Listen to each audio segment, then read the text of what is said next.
So last year, I came up with the idea of, hey, what if we could pay off a bunch of medical bills for veterans, which was really cool. So like on November 10th of last year, we were able to notify a Marine that his debt was 183 grand, and we were able to tell him it was wiped. I had another guy write me a letter. He's basically getting ready to kill himself. He was asking God for any sign to continue, just give me a nudge. And he got his debt relief letter the next day. It's because I wanted you to kind of talk on this initiative, this push that you guys are going to be doing as Born Primitive to help veterans specifically with medical bills. And what's the push called? Is there a name for it? You guys? Yeah, we actually called it. We've coined it Operation Debt of Gratitude. So Debt of Gratitude. Debt has a pun, which I'll explain. Why, but.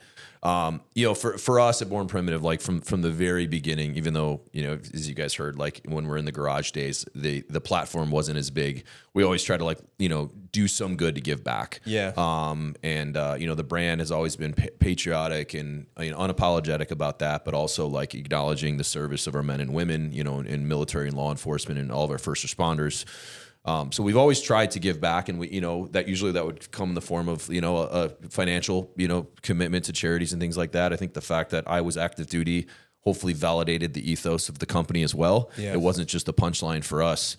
So this, as the platform has grown, the bar, we've tried to raise the bar and what that commitment looks like. So last year, I came up with the idea of, hey, what if we could pay off a bunch of medical bills for veterans?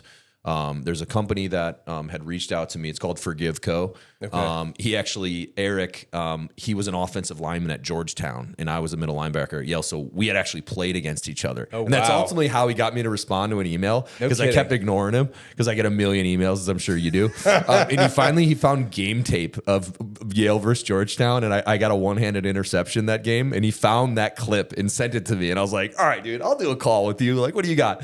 So that's funny. So that was kind of funny. That was that was July of 2024.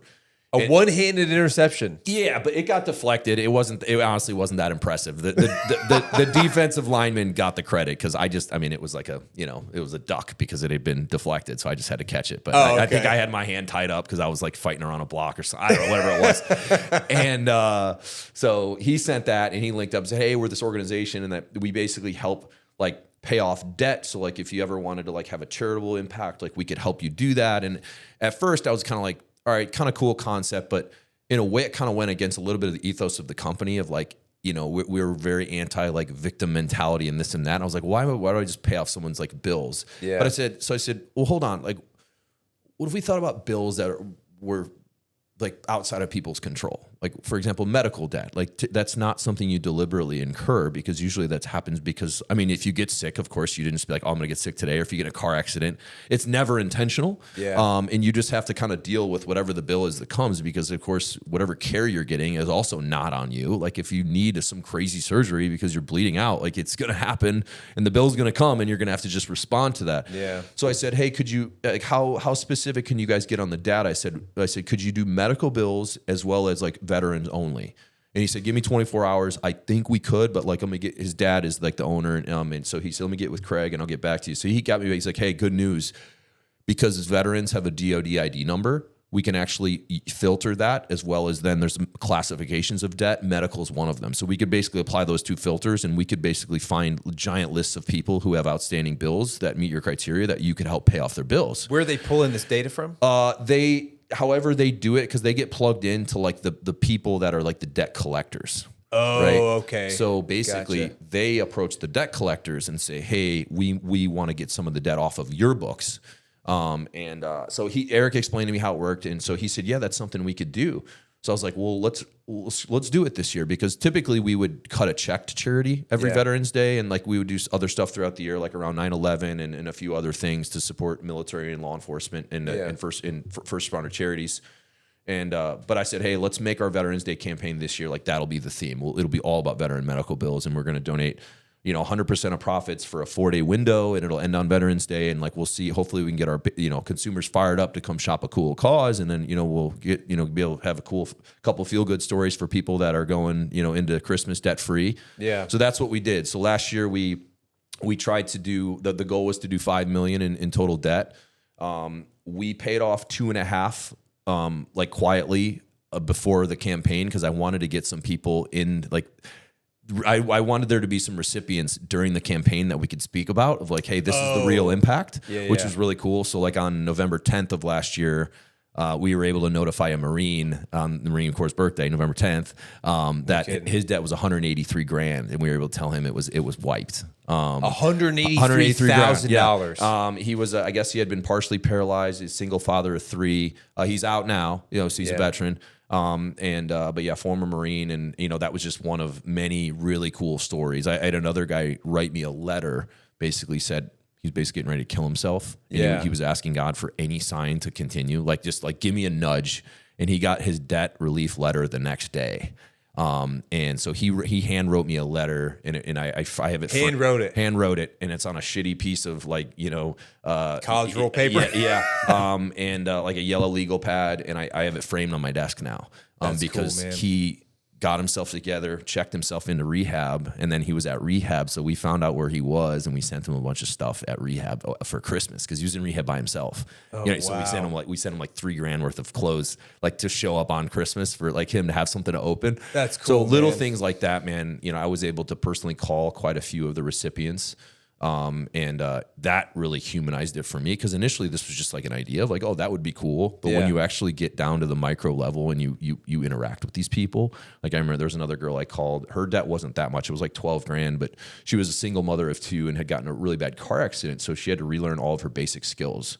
Like it wasn't like her therapy to relearn how to like walk and stuff. I guess just wasn't fully covered. So she was like, hey, with my income, like I'm already working 2 jobs, like I would have never paid that back. And what happens when you go to collections is like you got people bugging you. They're sending you mail. They're calling you from different phone numbers. Your credit score tanks. Usually goes below 600. So like if you try to sign a lease or get like a car loan, like there's all these downstream effects that really affect you. And then a lot of times your wages will get garnished, so you're paying 30% garnish off of your paycheck every month until it's paid off. So it can really affect people. And it can be kind of scary too. Imagine having a bunch of people calling you saying, hey, you got to pay this bill or this bill. And, and you're running a household by yourself and working 2 jobs, and you got a kid that's sick and, this and that, and daycare's calling. And like, you imagine like, as a dad, I can relate to some extent of like just having one, what the extra stress that is.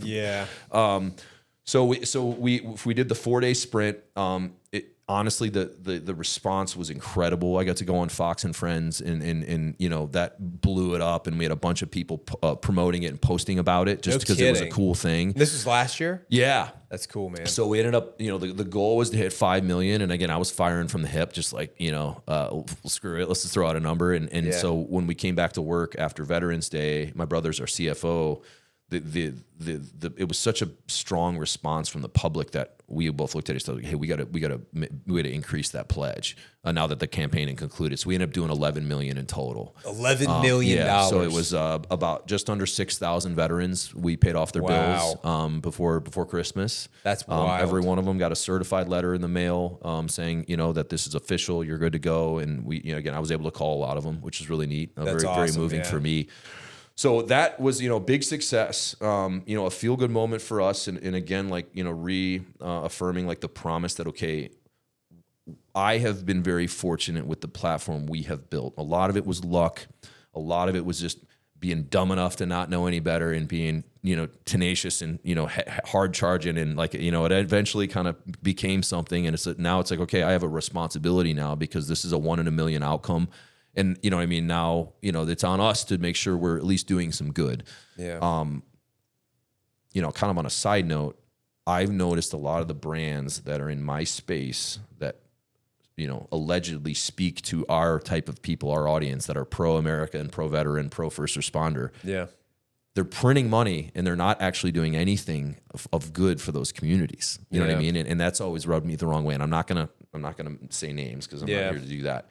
But that's something that like I've wanted to do too. That's one of the reasons why I work so damn hard, because like obviously you can't give money away if you don't have the money to give away, but you have to build a business. But like that's one of the reasons that I got into this thing in the first place, is so I could give back and help people, because there's so many folks that slip through the cracks in the veteran community, veteran space, just from, like things that are not covered. Like if like an active duty service member's parents died, well, their parents are not covered by anything. Like they're not covered under TRICARE. Of course. You know, like, so how are they going to pay for that? Well, they're paying for it out of pocket. Well, service members don't make that much money, as you well know, you know? So there's like always these things that could be like little gaps that could be covered by the community. Are we responsible to do this? No, but we should feel obligated to help each other. Because like there's enough of us that you've seen it's a double-edged sword. Like enough of us are tearing each other down, especially when people become successful in our space. Everybody's just like dumping buckets of feces on them because they're just so, there's just a lot of hate. But at the same time, we can do a lot to help each other. And I feel like it makes me feel good, and like I have a great level of gratification if I can do something to actually have a positive impact on somebody else's life. And I would imagine you feel the same way, especially after having these phone calls and these face-to-faces with people when you see these problems that folks are facing. Like, and a lot of times it's just outside of their control, man. Stuff happens, and I feel obviously like an affinity to this community more so than others because it's my tribe, it's my family. Same for you, So so it was a big success, but in a way it was bittersweet because after it concluded, we started getting a lot of messages from veterans saying, "Hey, I'm a single mother of this, and I got my they didn't pay my bill. It's $60,000. Can you help this and that?" And the way we do this, it's totally randomized and it's through like an entity. Like I can't just be like, you know what I mean? Yeah. Plus, like when you're getting those, like you just can't do it. You can't manage it. You know what I mean? So while it was like a feel good, high five moment of like we made a big impact, I immediately, especially in the competitive nature that I, carry, I was like, okay, we need to make this bigger. Yeah. How can we do more? Because there's so many people we couldn't help this year. So what I did is I actually went out to Salt Lake City and I went on the Black Rifle Coffee podcast with Evan Hafer, nice. the co-founder. Is that where you just came from? No, this was last year. Okay, gotcha. And when we went off air and the cameras turned off, I said, "Hey man, 60-second elevator pitch. We just did this thing. It blew me away. The response was incredible. I know you guys do a ton of good for veterans and like in first round, like you guys have kind of set the standard, I think. Yeah. Why don't you go in on it with us next year?" I said, "I want to do this again. I want to rejock and come out swinging and make it even bigger." Let's go. And it was an immediate yes. I gave him the cliff notes of how it works and hey, this is a professional entity. Like it's not some weird like, you can trust we're not going to scam you. Yeah. And so he gave me the yes. And then I flew back out there in the spring to plan with his team on like the execution. That's cool. And of course integrated my team. So the goal this year, so we've already paid off $5 million a couple months ago. So I always want there to be skin in the game, but also I want people to be like already have received the relief to use as part of the storytelling from when we actually kick off the campaign. So we've already done 5. The goal is to combine to do 25. Okay. So we would go 50-50 on it. So 12 and a half each. I selfishly, I hope it's more than that, but I don't want to overpromise. You know what I mean? Because I don't want to not hit the goal. But I'm hoping when the dust settles, when the campaign's over, I can call their CFO up and be like, "Hey, what do you think? Like, let's chip in." I mean, I can't promise that. Like, we'll see because that's still a huge goal. Yeah. So that's what we're gonna do. So I think by the time this will be live, but from November 7th through the 11th is Veterans Day.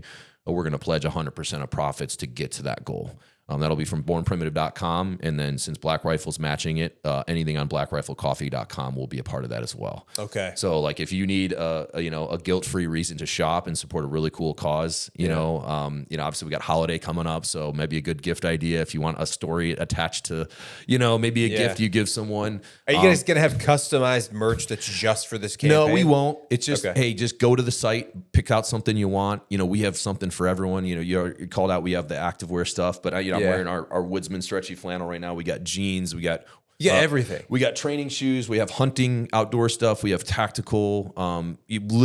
Sports bras, leggings, joggers, sweatpants. Like literally, there's something for everyone. Yeah. So I think if people have been looking to restock their wardrobe, but of course get some good coffee, this is a great time to do it. And all of this will be affecting real Americans from all over the country, from all walks of life, all political views, all races, all genders, all, you know what I mean? That's why, you know what I mean? Like that's why I love it's random. You know, a lot of these people we're helping, I probably maybe have, you know, disagree with a lot on viewpoint, but hey, you're still an American and we're all on the same team. And that's why, you know, particularly at a time as divided as we are, I think it's good to kind of have some feel good moments like this. Yeah, dude, we need some good feel good moments, especially like, you know, just there's a lot of polarization, especially even with the veteran community on a lot of issues, you know, because there's a lot of big changes happening right now with the changes coming from the Pentagon, a lot of changes coming from you know, policies and all kinds of stuff. So like this is a good way for us to, I think we can all kind of come together on this, be like,